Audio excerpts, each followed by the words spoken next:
দেখেন দর্শক কি বলতেছে শুনেন, একটু শুনেন। ভিআইপি সার্ভিস দিই আমরা, ওয়েল অ্যাওয়্যার আছি সিন্ডিকেট নিয়ে। কথা পরে বলে আগে শুনেন। সিন্ডিকেট যেন ভেঙে কি বললো যে আমাদের যে রেমিটেন্স যুদ্ধ আছে তাদেরকে ভিআইপি সম্মাননা দিব, হ্যাঁ, ফুলের মালা দিয়ে গ্রহণ করব। এমনি টিকিট শুধু ভিআইপি যাওয়ার সম্মাননা। জন্যই গুনতে দেখেন হচ্ছে তারপর কি বলে, দেখেন 1,90,000 টাকা, অথচ কিছুদিন আগেও যাওয়া আসার টিকিট মিলিয়ে খরচ কি ছিল বলছে, 40,000 থেকে শুধু সৌদি আরবে 80,000 যাওয়ার টিকিটই পর্যন্ত। 1,90,000 আমাদের টাকা। যারা রেমিটেন্স এই সেই যোদ্ধা ভিআইপি আছে, সম্মাননা, বুঝছেন? ওনাদেরকে এই যে নির্বাচনে আসার আগে যে মিঠা মিঠা কথা ওয়েল অ্যাওয়্যার আছি সিন্ডিকেট বইলা নিয়ে। যে উপদেষ্টা হয়েছে, সিন্ডিকেট যেন সরি ভেঙে নির্বাচন নাই, যে উপদেষ্টা হওয়ার জন্য মিঠা মিঠা কথা বলছে, মানুষ বিশ্বাস করে তারপর নির্বাচন নিয়ে বসাইছে। হ্যাঁ, বৈশা দেখেন এখন কি করতেছে। আসলে এই যে প্রবাসী যেগুলো আছে না, সেগুলো যে মাইরা দিছে, মাইরা, বুঝছেন, মাইরা দিছে। এরা যে বড় বড় কথা বলে না, বাংলাদেশের চুর বাটপার, এগুলো জীবনও ভালো না, জানেন, জীবনও ভালো না। এরা দেশের আসলে ভালো চায় না।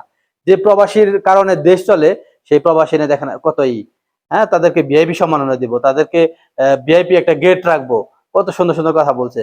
আজকে তাদের দেখেন শুধু সৌদি আরব যাওয়ার টিকিটটা হয়েছে 1,90,000 টাকা। একজন সাধারণ মানুষ যাওয়া সম্ভব? আসলে প্রবাসে যায় কারা? নিম্নবিত্তের লোকই তো যায়, তাই না? দেশে তো একটা লোকে চাকরি দিতে পারে না, হ্যাঁ, হারামজাদার একটা চাকরি দিতে পারে না। আর যখন একটা লোক প্রবাসে যা টাকা পাঠায়, তখন খুব মজা লাগে, রেমিটেন্স পাঠাও, রেমিটেন্স পাঠাও। আর এখন দেখেন কি অবস্থা, একটা টিকিটই শুধু, একটা টিকিট যদি 1,90,000 হয়, তাহলে আপ ডাউন কত?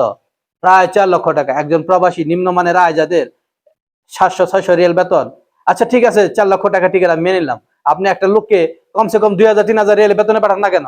হ্যাঁ, একটা লোকের চাকরি ঠিক নাই, আপনি পাঠিয়ে দিলেন 7 লাখ 8 লাখ টাকা খেয়ে, তারপর 600 টাকা বেতনের চাকরি, রোড ক্লিন করে, বাংলাদেশি রোড, বুঝছেন, রোড ক্লিন করে সারা বছর, 5-6 বছর তারা পরিশ্রম করেও তারা আসলে তাদের সংসার চালাইতে পারে না, তারা একটা স্বাবলম্বী হতে পারে না, দেশে যাইতে পারে না। সেদিকে খেয়াল করেন, মিঠা মিঠা কথা বাদ দেন। ঠিক আছে দর্শক, যদি ভালো লাগে অবশ্যই, অন্তত প্রবাসীরা যদি ভালো লাগে ভিডিওটা শেয়ার করবেন। ঠিক আছে, আল্লাহ হাফেজ।